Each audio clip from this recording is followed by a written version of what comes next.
Welcome to episode 1136 of The Sleeper and the Bust. I'm Justin Mason, joined as always on Sundays by Jason Collette. Jason, how you doing? I'm steaming mad. Ooh, why? Well, because I was listening to the catcher's breakdown and you guys were comping Cal Raleigh to Mike Zunino. How dare you? Dare you? How dare you? I mean, I don't think that's a bad thing necessarily. I think you're gonna kind of know what you're gonna get. You're gonna get power and probably a bad batting average. No, this is true. I mean, in all seriousness, we were obviously maybe I was the highest Raleigh fan coming into last year of the trio. I think of the industry, to be honest. Possibly. I was big on him, and you and I were just talking off air, like who do we have like shares of on all of our teams? I had Raleigh everywhere last year. Getting him in the late 30s. I think I got him in the 39th round in the DC that I won. So as much as I liked him last year, even I'm like, I don't know if I want to pay the market price this year on that. So it's like, I get it. If you listened on the RotoWire podcast, one of the nights last week, Fred Zinke was on. He was talking about the disease that you get when you're like so right on the guy. You're like, oh, I got to go right back out there and take him. I mean, it's one thing with Mullins because he was able to repeat, but on a fringe guy, Raleigh, as you guys outlined, he certainly does have risk associated there. But last year may have been the upside with the power, especially how he got hot in the second half.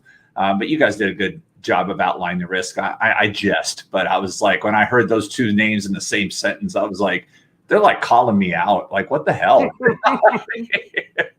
I mean, this is a really good point, like, and not something we had planned for the rundown, but I think it's, when you have breakouts, I'm not one of the people that always fade guys, right? Like, there was a lot of talk last year about like, well, why are you fading Cedric Mullins or why are you fading Marcus Semien?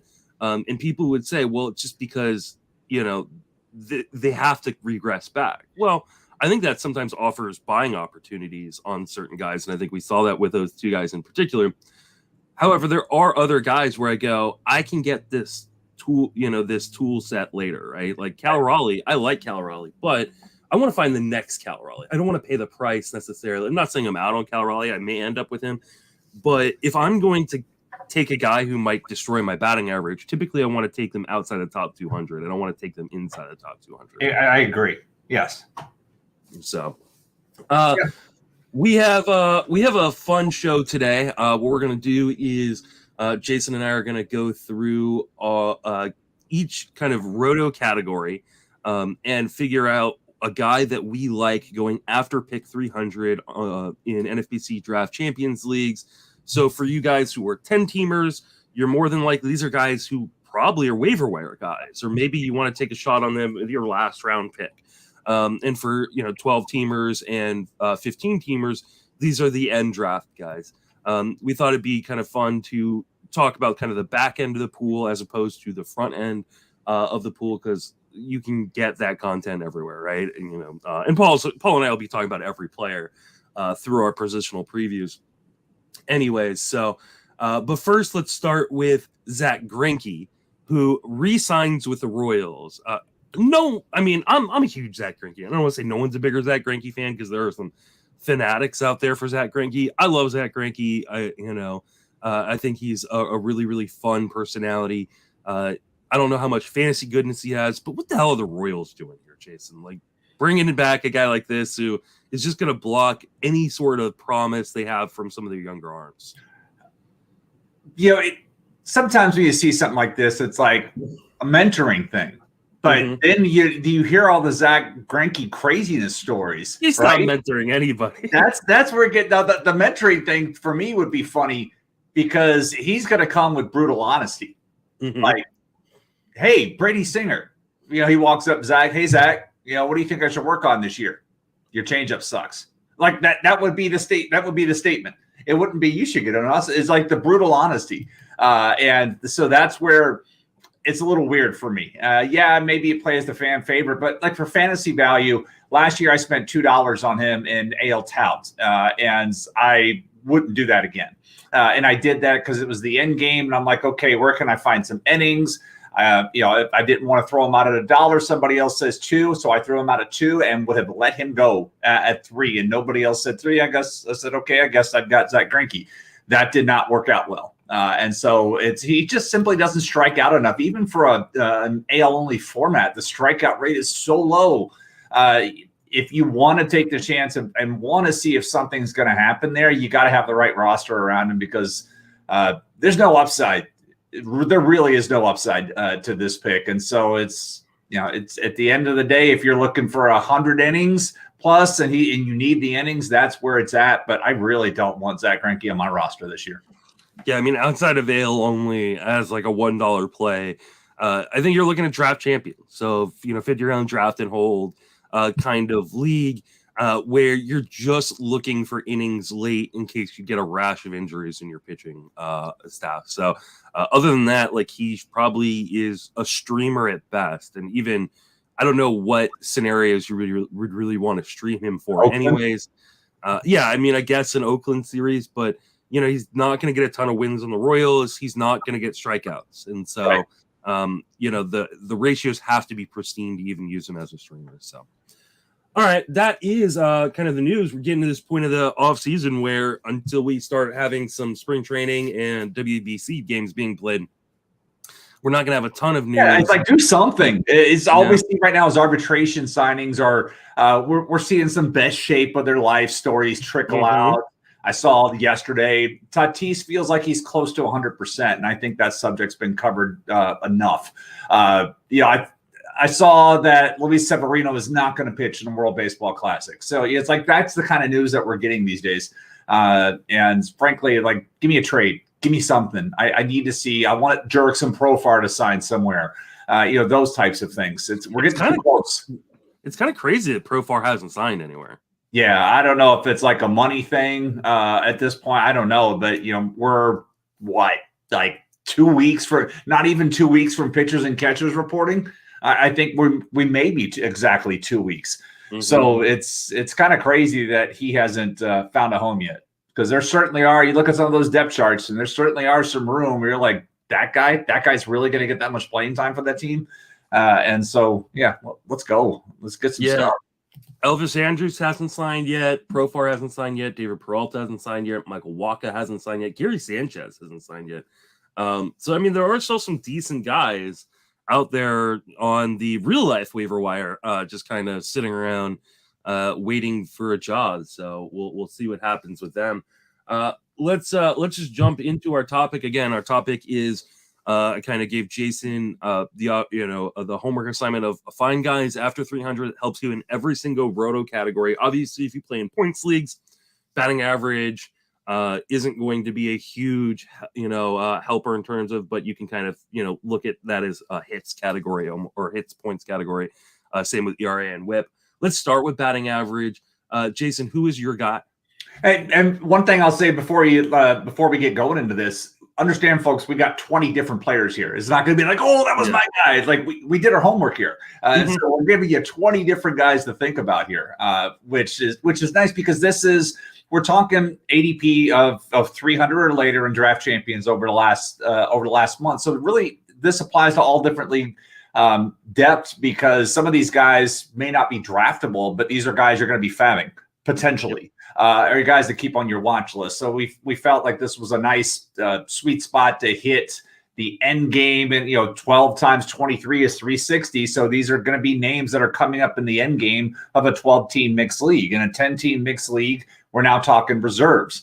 And a 15-team mixed league, it's a little higher. It's like rounds 18 or later. So we're talking about those things. So that said, my batting average pick is a guy that I believe hit a $194 last year. So, but I'm going Dominic Smith now that he's with the Nationals. He's escaped from New York.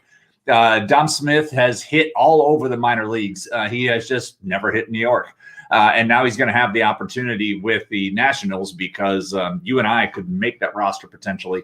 And I want to see him, what he can do in an everyday situation. He may be in a platoon situation, which would actually help batting average, but he could also be an everyday guy too. I mean, that's what he did in the minor leagues. And so I'm going to give him one more chance here. And I'd like the guy you chose because I'm up early. I didn't want to take all the great guys. So I wanted to spread it out a little bit with this. But this is the guy that I want to go with because value-wise, the price isn't that high. I wanted to pull that up to reference as we look. The price wasn't terribly high when I looked at it, but I just wanted to make sure that he was outside of that. And I'm losing track of where he was. Dominic Smith. I can't find it. Anyhow, he's outside top 300. That's my guy. I'll look it up while you're talking about yours. Yeah, Dom Smith is currently going pick 468 in NFBC Draft Champions. I love the Dom Smith pick, and he would have actually been, had you not already taken him for batting average, I would have taken him for RBIs, actually, because he's going to hit in top middle part of that order in Washington. And I think they're going to play him really, really, regularly. At least that is what it sounds like. So while I'm not the biggest of Dom Smith fan, especially because I don't think there's necessarily a ton of power in the bat, I think he could be a really cheap source of runs, RBIs, and batting average if you're kind of looking for that late. It's a really, really good pick. I picked Michael Brantley. I'm not a big Michael Brantley guy, but he's projected to bat second in that order. He will miss time, and so that is something that you have to kind of account for. But ultimately, he's gonna, he could also be a really good source of runs. But all the dude does is make contact and get on base. And I just think Michael Brantley is probably going way too low, and I think it might have to do a little bit with a kind of cheap signing and the injury risk. But I think Brantley's a pretty good steal at the price, even though I'm not the biggest of fan. Well, and it's all he does is hit the batting average. That's it. Yeah. I mean, everything else has been the big power year was in 2019 when everybody was hitting the baseball, the home runs. So he had the 22 home runs. But understand the 288 average he hit for last year was his lowest in a full season since 2013 when he hit 284. I mean, this guy hits 270 falling out of bed. And so it is the only category you can count on his old legs. He may, if he can stay at the top if he can stay hitting second, then that allows him those run scoring abilities that you said. But again, those are old legs. And so it's going to take doubles and triples and homers to score him. He's not going to score that often from second on a single. There's going to be some restrictions there with that. So, there's some 1.5 category upside with him, but that's it. I mean, the home runs will not be there. The RBIs, he just didn't have enough extra base hits, so that's going to limit his RBI production as well. And like you said, you have to bake in the injuries because he has had issues staying on the field over the last 2 years, and that doesn't get any better with age. But for like you said, batting average late, he is easily the best guy for this because he just he does this falling out of bed. And I also want to say this is a guy you want to kind of track during draft season too, because there are reports that he may not even be ready for opening day coming off injury. So definitely kind of keep track of Michael Brantley.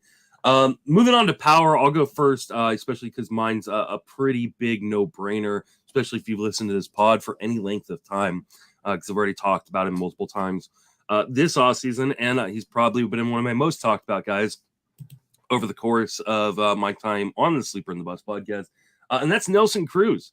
I know he only hit 10 home runs. Last year was a disaster. A lot of people who had been predicting his demise for about a decade were finally doing their victory laps. But he had off-season eye surgery that apparently corrected a really bad vision issue that was holding him back last year. And this is a guy that in 2021, he hit 32 home runs. In the shortened 2020 season, he had 16 home runs. And really, if you look past last year, the last time he didn't hit 30 home runs in a full season was 2013. He's going really, really cheap. We're talking outside the top 500 picks right now. Pick 524 currently or since the beginning of the year on NFBC Draft Champions. He's an absolute steal. Absolute steal. If he returns to he doesn't need to return to peak Nelson Cruz, but if he just returns back to 2021 Nelson Cruz this year after a down year, he's going to be a league winner at that price. Yeah, you're never going to hear me say a bad word about the guy. He's in the value of the scrap heap article that I wrote at RotoWire.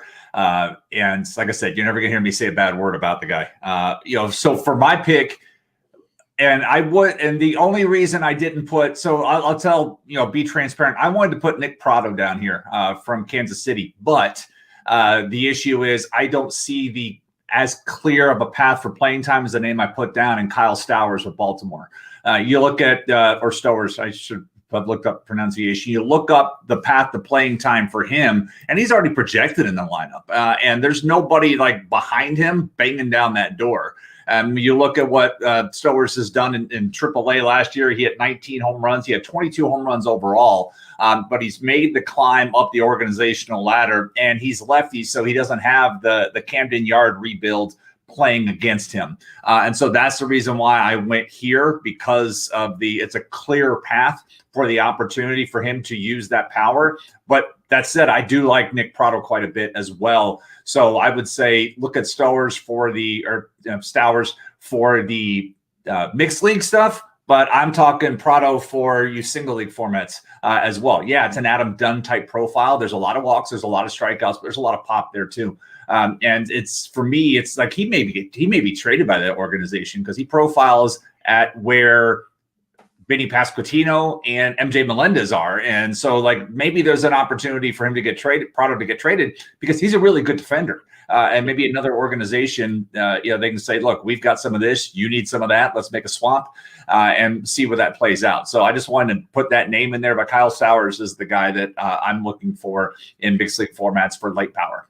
I believe it is Stowers because his nickname on Baseball Reference is Stowers Power. There we go. So I assume they did that as remember it was Joe Theismann, but he became Theismann when he wanted to Heisman. So yeah, I didn't actually know that.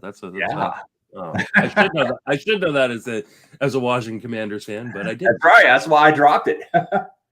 Stowers is really interesting. I think it's all going to come down to how much does he play, and then how much contact can he make. Yeah, he's a guy that. He showed good contact ability at the major league level and in his small 98 plate appearance sample. He also, showed power with 3 home runs during that time. But he's been a guy who's, swung and missed a lot in the minor leagues, 30% strikeout rates, 25+% strikeout rates all throughout the minor leagues. So it's going to be a matter of, can he get enough playing time and can he make enough contact to unlock that power? I think he can. I think this is a really good pick. He's going super late in NFBC Draft Champions right now. Let's see. He is going at pick 471 right now since the beginning of the year. All right. Move on to your next guy. Who do you have for runs scored?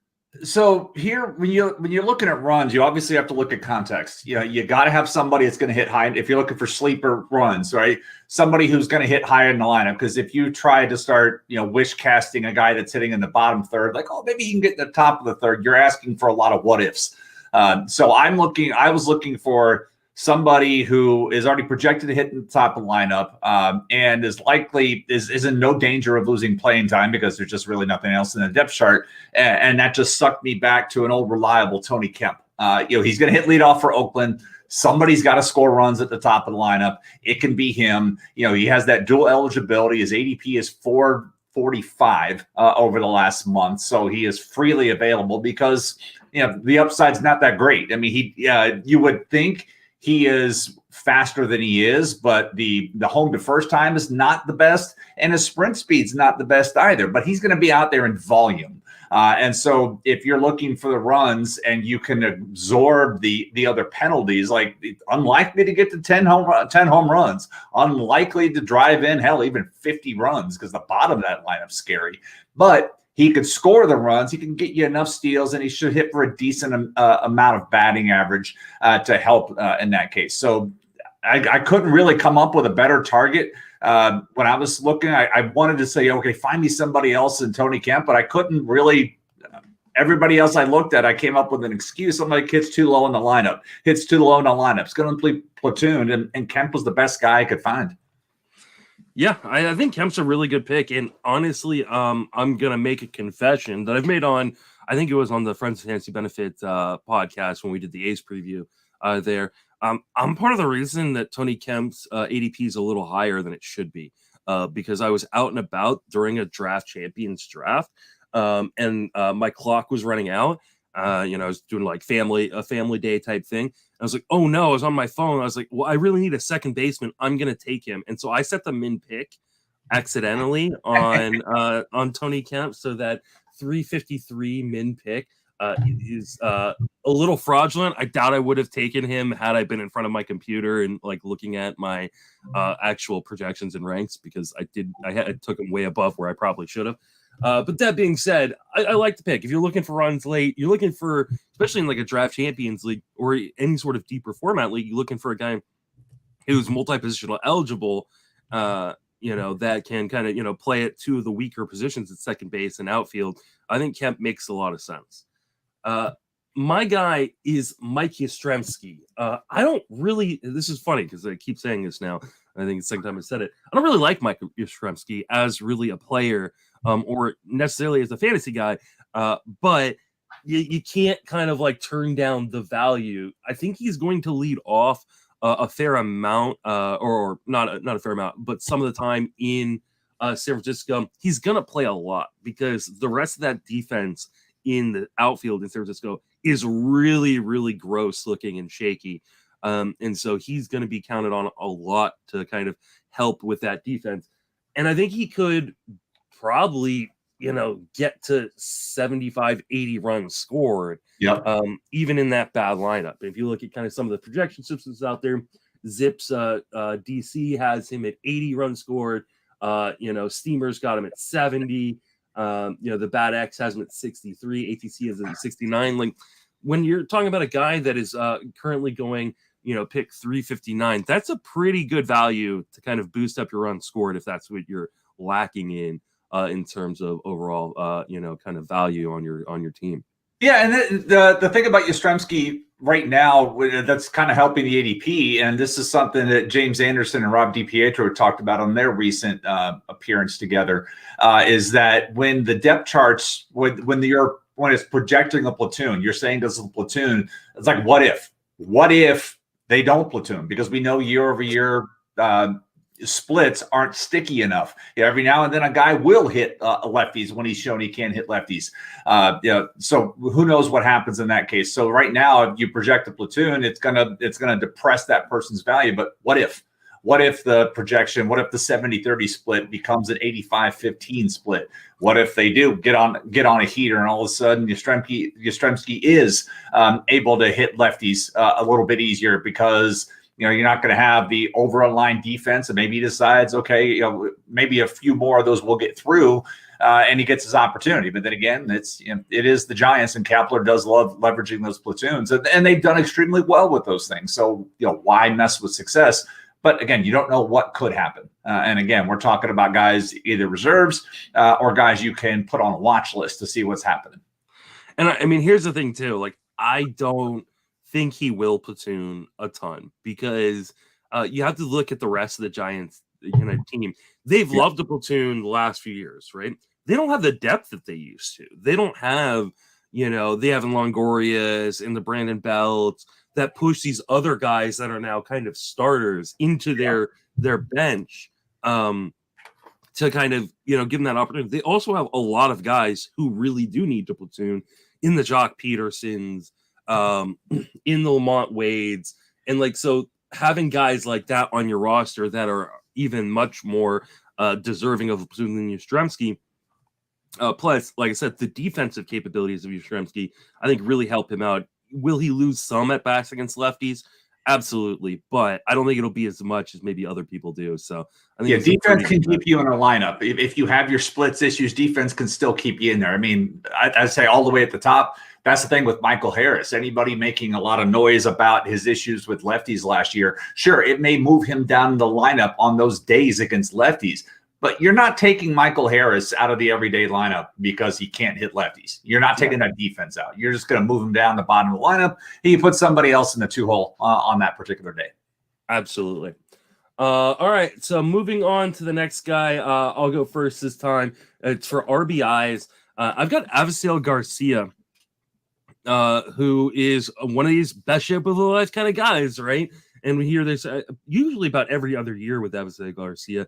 He gets fat, then the next year he comes back and he's in really great shape, and then he goes and gets fat, and but this is one of the years where he is coming in apparently in really, really good shape. It sounds like he is healthy. He's going to hit pretty much every day in the middle of that Marlins lineup. It is not a great Marlins lineup, so you can't expect him to have a massive amount of RBIs, but I think he's being underdrafted right now. I have no problem kind of taking him where he's going, which is currently, if I can find it, he is going. He's going 324 currently on NFBC Draft Champions since the beginning of the year, and I think he's just kind of a safe bet that people aren't kind of accounting for right now in the market. I don't know if it's because he had such a down year last year or because he's on the Marlins or maybe a combination of the two. But Avisail Garcia, I think, is a nice little value at pick 324 right now. Right. I agree. I need to go let my wife in. Give me like 5 seconds. Hold on. Okay.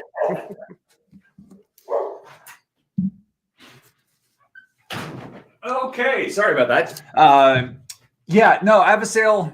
And it was an interesting point. Been listening to a lot of podcasts walking around lately. And, DVR mentioned it on the latest Rates and Barrels, was talking like, hey, that first year, like he rolled into Milwaukee and was like, man, like the first year as a Milwaukee contract, not great. And so like he said last year, I was really out on him. Maybe it was DVR. And I forget it was DVR and somebody, but they were talking. No, I'm sorry. It was James and Rob again. James was like that first year in Milwaukee. Avisail didn't really come out with a good attitude, struggled. So he goes, last year I was completely out on him. I was in on him last year and he burned me. But I like the Avisail pick here because it's a great example of just because a guy torched you doesn't mean you should give up on him. Because for everything you laid out, and I would say the exact same thing about Jorge Soler as well, who I like quite a bit, but he didn't qualify for here because he's inside the top 300. Mm-hmm. But I do like Jorge Soler quite a bit, even though he torched me in a couple of leagues last year. But Garcia has the skills. He can still hit when he's on, he's still very good. He's sneaky fast, and he's got the tools to have a good season. So I do like the pick. I mean, for me, when I'm looking for RBIs, obviously it's lineup context. Where's that guy going to be hitting? And if you're looking for RBI spot, you got to look 3, 4, 5. If you're trying to look for contribution, and for me, the one guy that stands out is another safe veteran.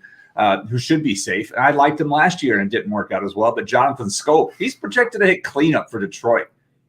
Cleanup in any lineup, even Oakland, is going to get you 75 plus RBIs. And so if Schoop can stay in that spot, you look at that lineup, and there's a good chance he could. If he could stay there and hit cleanup in that lineup, he could, again, fall into the RBIs, and Scope's ADP is, I've taken him in a couple leagues just because, or if I've put him in a couple of write-ups too, because, his ADP right now is 420. He's way down there for a guy that's scheduled to hit cleanup. He may be the lowest projected cleanup hitter in ADP right now. But to me, again, he's going to be out there playing every day. Last year, he did have first and second base eligibility in season. And perhaps he can get that again. But he only has second base eligibility right now, but he is coming, way behind some of the other projected cleanup hitters. Hell, he's still way behind Trevor Story, who may not even play this year. Jonathan Schoop's a guy I'm looking for late RBIs. Yeah, I mean, I've always been a Schoop guy. He kind of is what he is at this point. I know last year was a down year. I think the dead end ball in that park kind of hurt him quite a bit, but they are kind of bringing the fences a little bit in that park. We don't know what kind of ball we're going to have, but I think you can probably count on him for, teens, maybe even high teens home runs, a 245, 250 kind of batting average. And a good amount of RBIs and even runs too. In 2021, hit 22 home runs with 85 runs and 84 RBIs. I think it's a really good pick. I think he's a guy who's just being overlooked because of the down year last year. It happens. There's always a lot of value to be found in last year's trash, and Schoop certainly would qualify as trash last year. No ifs, ands, or buts about it. Who is your guy for stolen bases? I believe this is the only time I went homer in the entire thing. It is the only time I went homer, but that light right here, if you're looking on video, this way, here, I went with Jose Siri for steals. Getting back to the earlier comment that guys aren't going to get benched for defense. Siri is as good, if not better, defender than Kiermaier. For skills, he's got elite speed. He just doesn't have elite on-base skills. That said, when you look at what Tampa Bay hasn't done this offseason, it's add anybody. They didn't go out. They haven't added bats. They're either playing the waiting game and looking for one of those aforementioned free agent guys that are still sitting out there, or they're going to say, okay, let's just go with what we had and keep keep open paths for guys like Curtis Mead and Kyle Manzardo at the corners. If they believe that Mead can handle third base, if not, they'll find somewhere for that bat with that. So if you're not going to add to the lineup, you're going to have to manufacture runs. And Siri, Jeff Zimmerman wrote an article last week talking about where in the lineup is beneficial for stolen bases. And he talked about, the difference if you go from first to second. So if you want to have steals like first, seventh, eighth, or ninth, well, Siri's never going to hit first, never. But he's going to be down there at the bottom part of the lineup, hitting eighth or ninth, and he'll have the ability to run and set the table for the top of the lineup. Because if he can get on base, he has elite speed, and he has a pretty good stolen base success rate. With that. And so he could have a license to run down there at the bottom. Series ADP, because of his offensive limitations, it's down there. Even in a shallow, even how the outfield pool is, the Siri right now is at 313. So he barely qualified for this. But even with the shallow outfield situation overall, that's been talked about the depth this offseason by just about every podcast. It's shallow.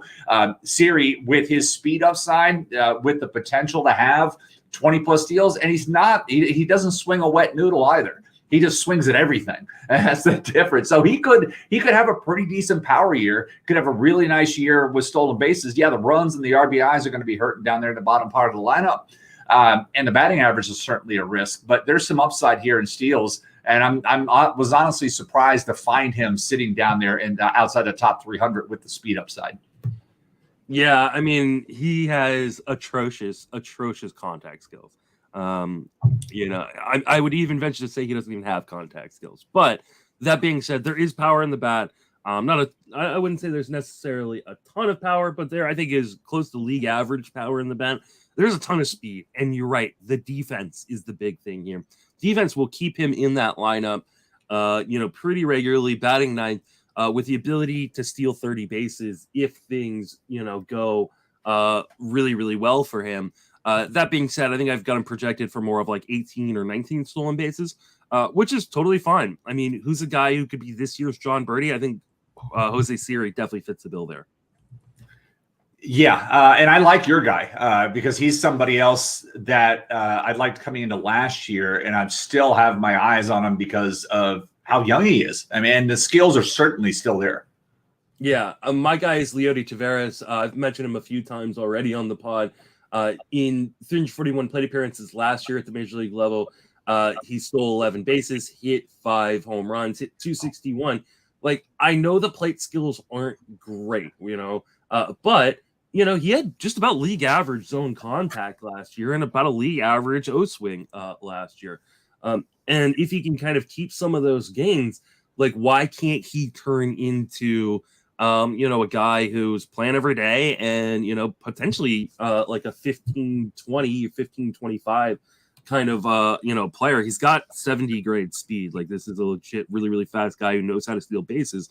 I'm actually really surprised there isn't more heat on him in terms of his ADP in draft season right now, because I think he's going way too low. He's going pick 357 in NFBC Draft Champions. I think he's an absolute steal, no pun intended, right now in terms of his price.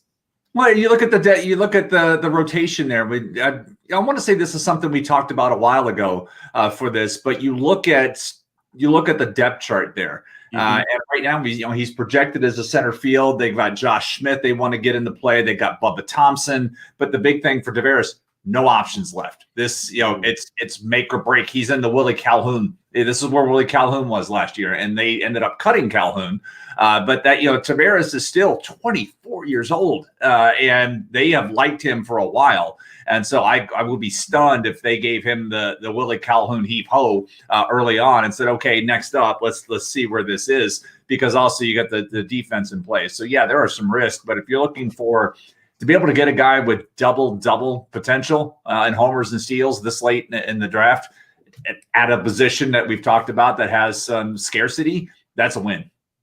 Yeah, and I think the defense thing shouldn't be understated either, because he is a fantastic defender. And neither Josh Smith or Bubba Thompson are anything more than like probably league average defenders. And so I think the defense alone should keep him in the lineup in the same way that it kept Leodys Garcia in the lineup for him to kind of unlock some of his offensive potential. So, and you're playing in an outfield with those kind of question marks. I mean, let's be honest. Bubba Thompson cannot hit. Like, it just, like, I keep saying this. He can run. You can run, but you can't steal first base. So that is a problem. I don't think Bubba Thompson's really going to turn into a thing. I could be wrong. He's got options. He's got all three options, and Eli White's out of the picture here, because that was part of the other. They had all these different types. It's like, okay, find one out of this group. But I keep looking like he didn't come out of my queue, but like Brad Miller still, he's like outfield third base eligible. And like he was still sitting there. I think I had him in the queue in the 50th round in the DC that closed out yesterday. But I had Alex Call ahead of him. Maybe it's because I just don't see Brad Miller sticking around, where I'm like, let's see what happens with Alex Call in the 50th round. I need somebody, and I already had enough multi-positional guys. So the opportunity should certainly be there for Taveras. All right, let's move over to the pitching side, and we'll start with strikeouts. And I mean, I'm just Charlie Brown kicking the football at this point, but I know I'll get strikeouts from Josiah Gray. You'll probably give up a ton of home runs as well to get those strikeouts. ERA, the whip may not be very good. He's on the Nationals, so they're not going to win a lot of games. So this is purely a strikeout play. But man, Josiah Gray, all he does is strike guys out and give up runs. So that's my boy. I'm going back to the well on that. Especially because you took my guy for this. It's funny too, because the guy that I actually wrote an article back at the end of November about both of these guys. I wrote Josiah Gray up, and in the article I said, look, his 2022 reminded me, not saying exactly, reminded me of Tristan McKenzie in 2021. Could get the strikeouts, but was giving up home runs. And part of that issue was falling behind in counts and becoming too fastball heavy, and the fastball getting crushed. So if you can find fastball command, which is what McKenzie did last year, McKenzie took a step forward. Yeah, he still gave up home runs, but not the extreme volume of it. So that's where I was like, there could be something here, because when you look at Josiah Gray, I mean, here was the beating he took. It's like when he was ahead in the account, 184 batting average, 309 slug, 37% strikeout rate. All right. When the batter was ahead, they had a 558 slug and a 13% strikeout rate. And it was an even count, 23% strikeout rate, but a 611 slug. That's command. And if he can get more consistent with it, he could take a big step forward. And so I do like the pick. But I took Kyle Bradish on mine. And I took Bradish because as I wrote this article up, and my dogs obviously agree. Yeah. Sorry. I took Bradish because I believe he's closer than that. And I like, I do like Baltimore better than Washington this year. So you have to put that context into play with that. But I think Bradish, and it was funny because Jeff Erickson and I got into a conversation. He was hoping to get him late in town. I was like, if you've got money, I'm going to be there too on that one. So I do like Bradish. You could put the article in the show notes, but Bradish, I was impressed with what I saw last year, and I believe he's a little closer than we're.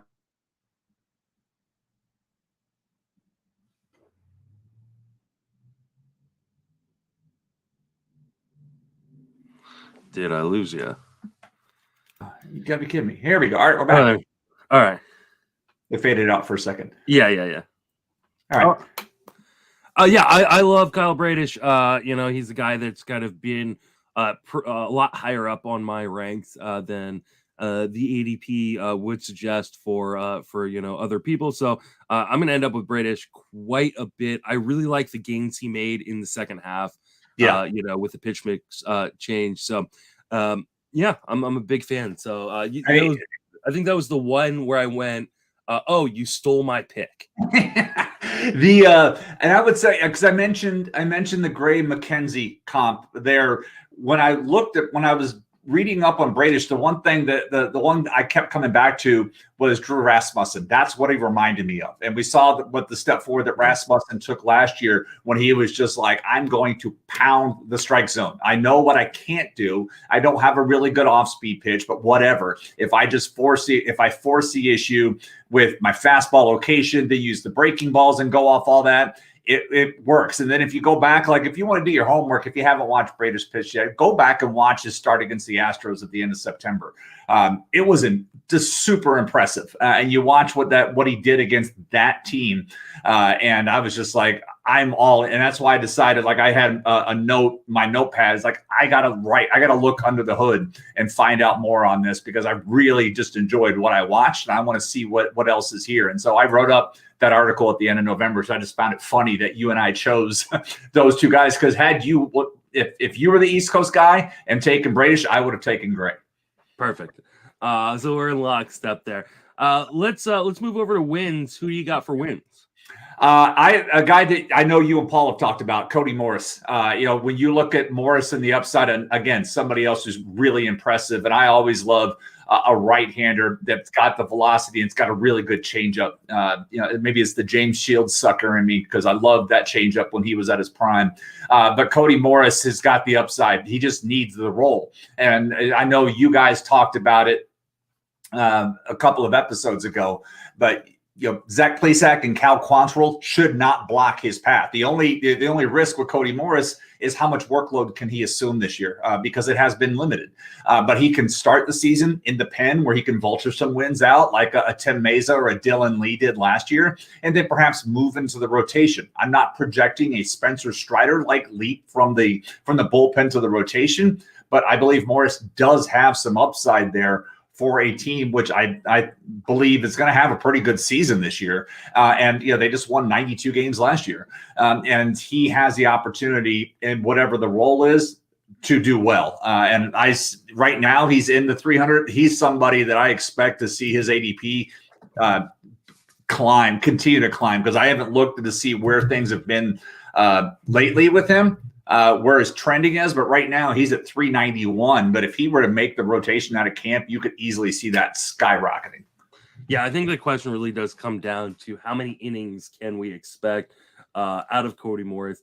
I mean, he threw, only 23 2/3 at the major league level. You add another 21 1/3 in the minor leagues.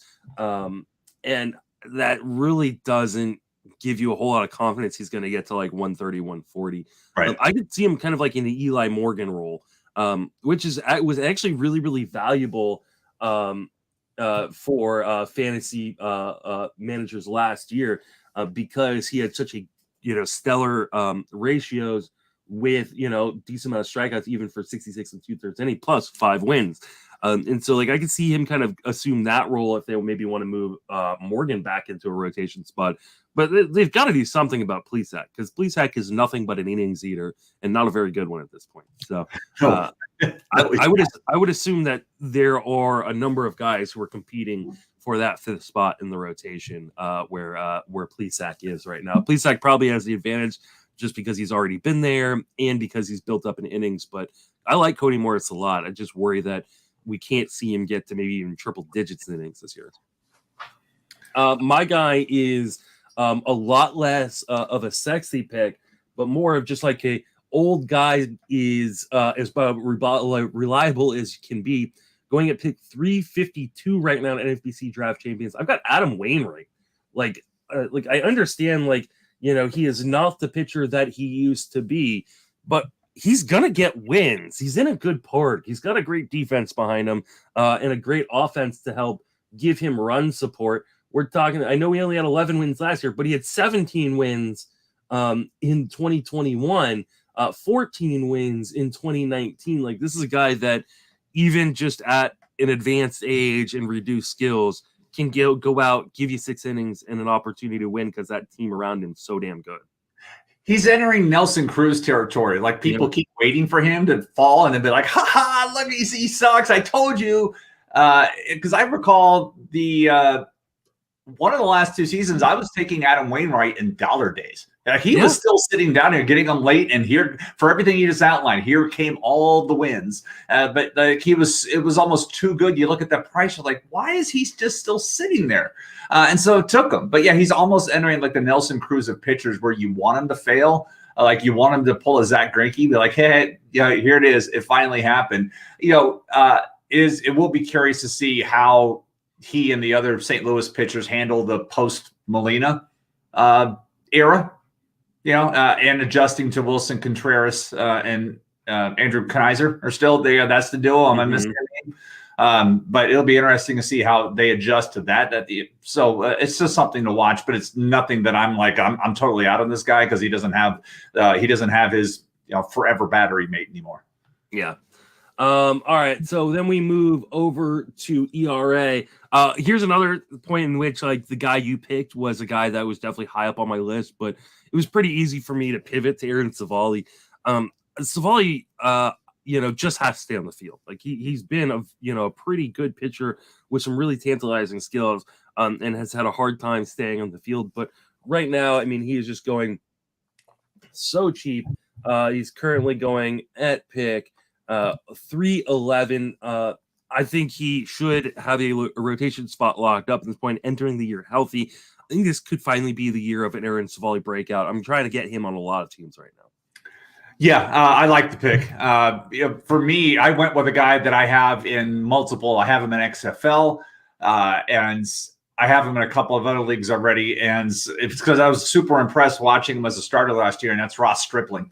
I really like what he did with Toronto last year, and the numbers. You look at his overall numbers. He had a bit of a rough patch when he was working out of the pen, which beat his numbers up a little bit. Where he was working as a non-starter, I would say.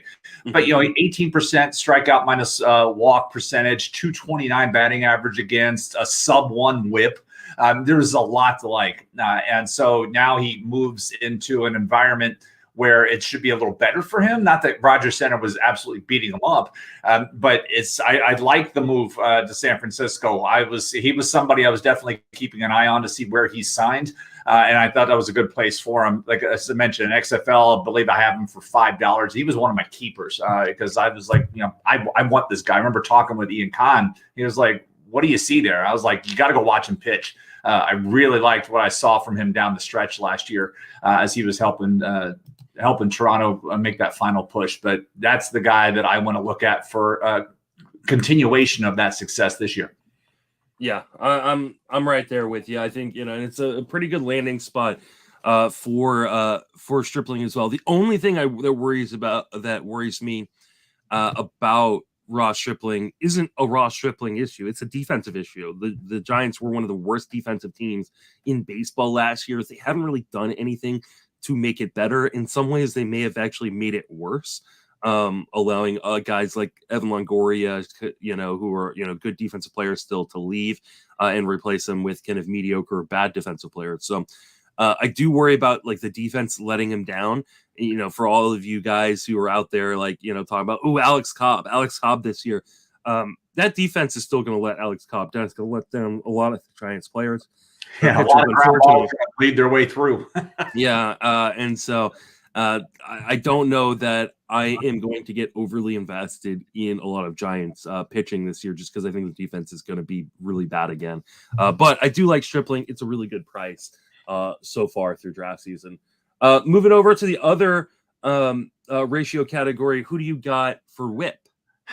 For that, I have Tyler Wells, and I'm intrigued by Tyler Wells with Baltimore. Because you think in your head, okay, he must have really enjoyed pitching in Camden Yards last year. Nope, no, he didn't. He was actually pretty terrible at home last year, and he ended the season with shoulder soreness that put him cut short a season in the second half. But you go back and look what he was able to do in the first half. And, he had a 224 batting average against and a 275 OBP and 372 slug. And those are excellent numbers for a pitcher. And he just had trouble, in the second half with the shoulder trouble and pitching at home. He had a couple of rough outings. But for me, like right now, going back to that earlier point I made, depth charts kind of suppress the guy's value. Right now, he's projected in the bullpen. I don't know how, like a guy that started 23 games last year, it's like they're putting him in the bullpen. But, he tried to pitch through the shoulder trouble late and then came back towards the end of the season. With that, you look at some of the numbers late were not great there. But right now he's projected for the back end of the bullpen. But you look at that rotation, your favorite pitcher in the world, Kyle Gibson, and, Cole Irvin. We talked about Kyle Bradish earlier, Dean Kramer, Grayson Rodriguez. How much are they going to let Rodriguez pitch this year? So, I believe there's opportunity there for Wells to do a lot more than be a middle reliever for him. So that's where I'm looking at this, and somebody that I believe even mixed leaguers should be keeping an eye on, despite what the overall numbers were last year and what the projections, because projections aren't very high on him. But I believe there's some value there. Yeah. I just don't know where the starts come from. I mean, like you said, they brought in not just Kyle Gibson, but also Cole Irvin to soak up a lot of innings. Now Grayson Rodriguez has been pretty much assured an opening day roster spot. DL Hall's still there. Bradish is there. Dean Kremer is there. And then at some point, Means is going to come back and, enter this rotation probably about mid-season. I just think there's so many guys blocking him, unfortunately, that I think he's probably going to be a long reliever, at least to start the year. Who knows? These things often work themselves out because of injuries to random guys. So, but he's probably the only guy on this list of yours that I was kind of like, nah. Well, actually, never mind. The next guy, too, we'll talk about here in a second. But my guy is Jose Suarez. He's not necessarily actually really a great whip guy, but what he is just a really, really good pitcher. That was especially good in the second half last year.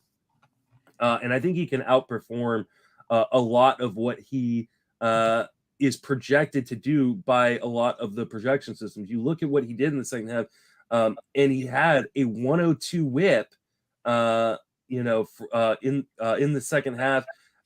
He made some changes to kind of the pitch mix and to kind of how often he was using certain pitches. And it paid huge dividends. I think he's one of the most underrated starting pitchers going right now in drafts. I like Jose Suarez a lot. Where are you at on him? I like him quite a bit too. When you watched him pitch a few times last year, you could see the upside. I wasn't, perhaps I should have been more on him last year than I was. I kept trying to look for reasons not to. And by the time I was sold on him, it was too late. Which is one of the things I want to work on this year as a player as well is, things need more time, but you don't have a lot of time. So sometimes I'm too critical of things like that. But definitely want to see where things go with him this year. I'm not out on him, but I haven't ended up with him yet either. He's been like there in my queue, but somebody's always been a couple of picks ahead of me. And I'm so far for the offseason. Yeah, I don't have. I think I've got him only on one team so far, but I'm gonna change that here in the very near future. Moving on to closers to kind of finish out the pod today.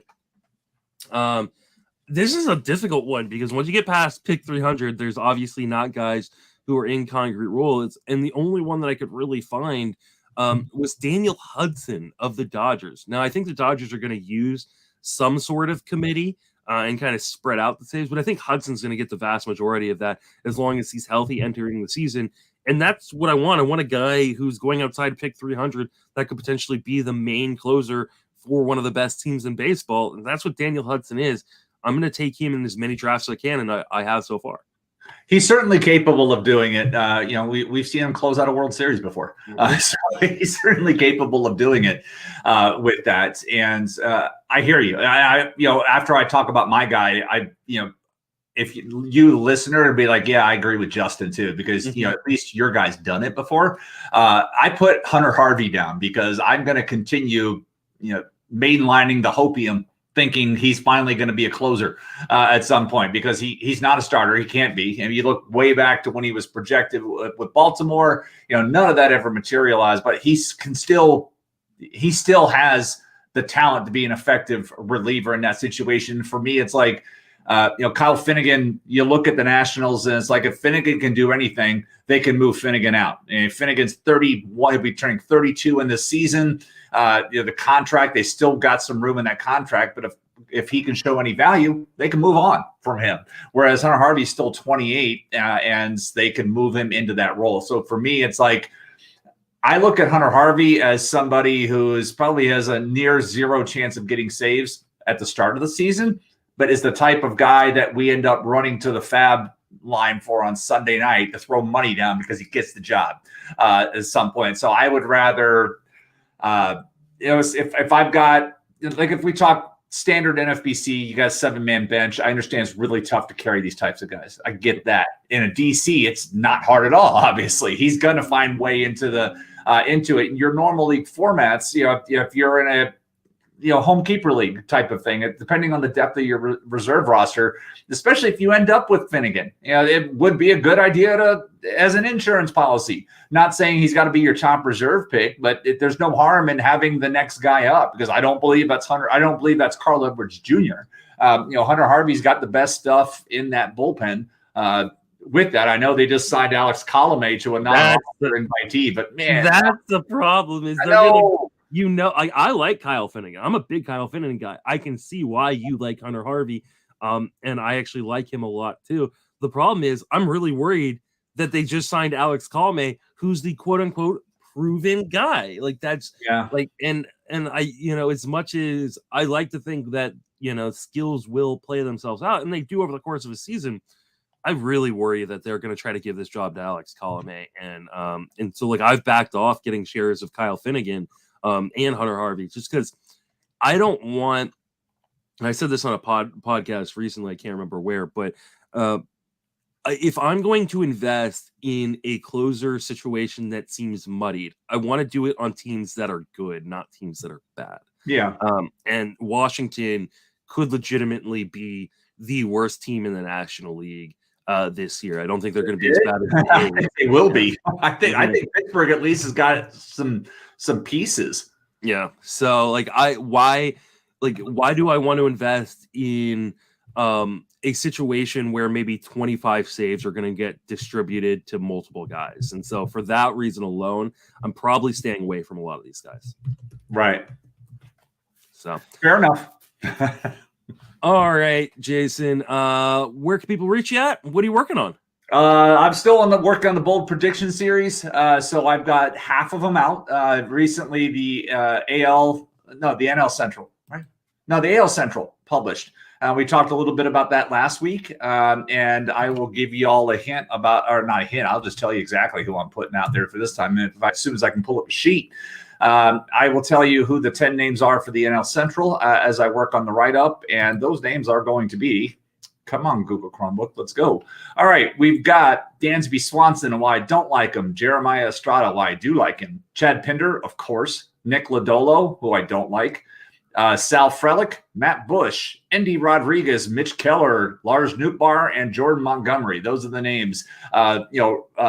One of our listeners who happens to be my home league commish, Rob, has pointed out that I've been a little I've been more optimistic in my bold predictions so far this year than pessimistic. I will tell you that this batch is going to be more 50-50. I've got I'm dumping on a couple of guys. I'm never going to compare them to Mike Zunino. I mean, that's just that was me. Yeah. But I am a little more balanced here in the NL Central, looking to fade some guys that the market's a little that the market's a little higher on than I am, while like looking at some other guys. So like I said last week, I believe I gave you all the names of the AL, but the one I just put out with Josh Bell, Cody White, Keel Badu, Matthew Boyd, Nick Prado, Brady Singer, Nick Gordon, and Bailey Ober. There was a lot of optimism in those. So those are the guys that I have in that. So keep reading. I'll have that wrapped up just in time to head down. If anybody's coming to First Pitch Florida, sponsored by Baseball HQ and USA Today, I will be there for that. And then you and I will see each other in Tout Wars And March is like done. Somebody's already invited me.